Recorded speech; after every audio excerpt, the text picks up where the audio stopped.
right, so we're back for another deep dive, and today we're going to be talking about something that's just constantly in the news, it seems like, right? Yeah. Cybercrime. Every day there's another attack or another scam or a data breach or something. It's really relentless. It is. So we're going to break down some of these recent attacks and scams, see if we can maybe figure out some of the trends, figure out what's going on. Yeah, absolutely. You ready to dive in? Let's do it. Okay. Let's start with, well, this is a big one, this ransomware attack on Halliburton. Oh, yeah. Major player in the energy sector. And they lost, what, $35 million? At least $35 million. And that's just the immediate cost. You have to think about the long-term financial implications, too. Yeah. I mean, Halliburton, they have operations in like 70 countries. Oh, wow. So this attack could lead to project delays, Right. which impacts their clients, could even cause ripple effects throughout the entire energy sector. It's kind of crazy to think that a cyber attack could influence gas prices. Right. Or energy production. It absolutely could. Wow. And this group, Ransom Hub, Yeah. they're the ones that took credit for this, right? Right. And they're known for leaking data. If they don't get paid. If they don't get paid. So Halliburton's really in a tough spot here, huh? Absolutely. I mean, they're hit with the financial loss from the ransom, but then on top of that, they have this potential data leak hanging over their heads. Could be reputational damage, loss of contracts. It's going to drive their insurance premiums way up. Wow. So it could be way more than $35 million in the long run. It absolutely could. It's a good reminder that robust cybersecurity measures are essential, and not just for companies. Right. I mean, any organization, anyone who's handling sensitive data. Yeah, for sure. Okay, let's look at another industry that gets targeted all the time. Sure. Healthcare. So, Thomson Coburn, the law firm, right, they had a data breach, and they exposed information, personal information, from over 300,000 patients at Presbyterian Healthcare Services. So, why is healthcare data so valuable? Well, for cyber criminals, medical records are a gold mine. How so? I mean, it's all there. Everything they need for identity theft, insurance fraud, you name it. Right.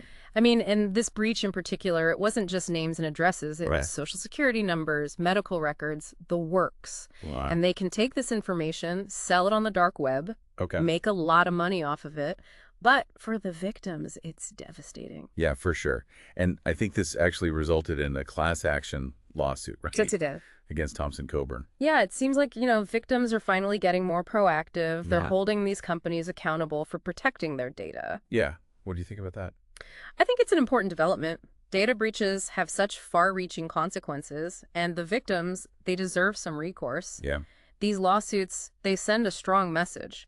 Companies need to make cybersecurity a priority. It's not just about protecting their reputation. Right. This is about protecting people's lives. Right. It's people's livelihoods. Yeah. Okay, let's talk about this this thing called e-skimming. Have you heard of this? Oh, yeah. So Select Blinds, they had an attack that went on for 9 months. Oh, I know. It's unbelievable, isn't it? 9 months undetected. Almost a year. That's crazy. All that customer data just being siphoned off. So how does it work? What is it? It's very sneaky.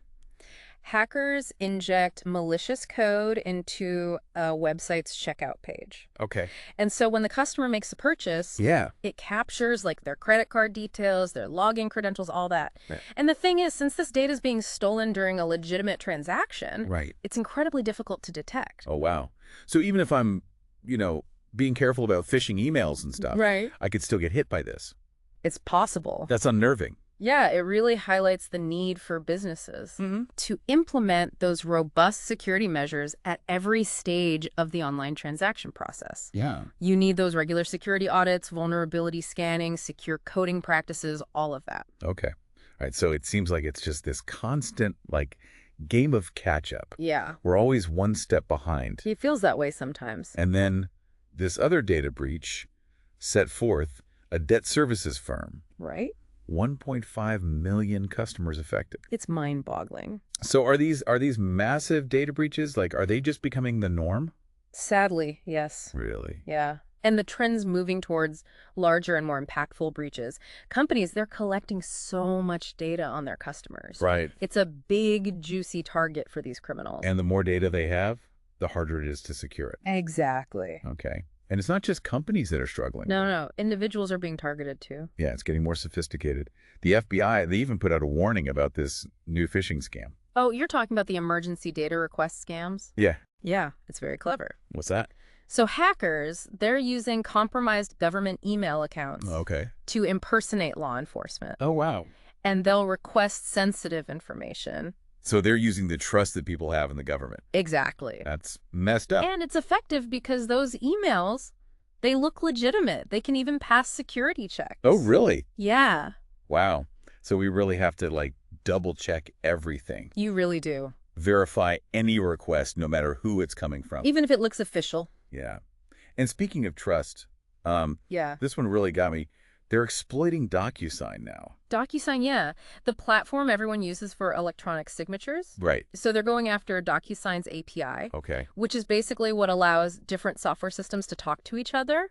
So they exploit vulnerabilities in the API. Right. And they send out these fake invoices. Oh, wow. They look totally legitimate because they're coming from DocuSign. Yeah. So even something that's designed to make things more secure can be weaponized. It's right. So it's like, we can never let our guard down. You really can't. Wow. So we got to really scrutinize everything, look for any inconsistencies, verify sender addresses, don't click on links we don't recognize. Yeah, all the basics. All the basics. All right, well, it's a little bit depressing, but it's not all doom and gloom. Oh, no, not at all. There's this international operation that gives us a little bit of hope. Operation Synergy II. This was huge. What was that? So Interpol, along with agencies from 95 different countries, oh, wow, they worked together to dismantle this massive cybercrime network. Phishing, ransomware, malware. Wow. They were involved in all of it. So this is encouraging, right? It is. It shows what we can do when we work together. Yeah. International cooperation is key. This is a global problem. Right. So this is going to take a global response. Absolutely. And Synergy II, they disrupted a network that spanned over 200 countries. Wow. So this is proof that with collaboration, with shared intelligence, we can actually make a difference. We absolutely can. Yeah, it really is a team effort. Absolutely. So we've talked about some pretty intense attacks and scams, but are there like some simple things that people can do to protect themselves? Oh, yeah, for sure. I mean, think of it like locking your doors and windows. Oh. It's basic security hygiene, right? Yeah. Use strong passwords, multi-factor authentication. Be careful about suspicious emails. Right. Those are the basics. The basics. Right. But those things can really make a difference. It can make a huge difference. You know, it's like I said earlier. Yeah. Operation Synergy II is really encouraging.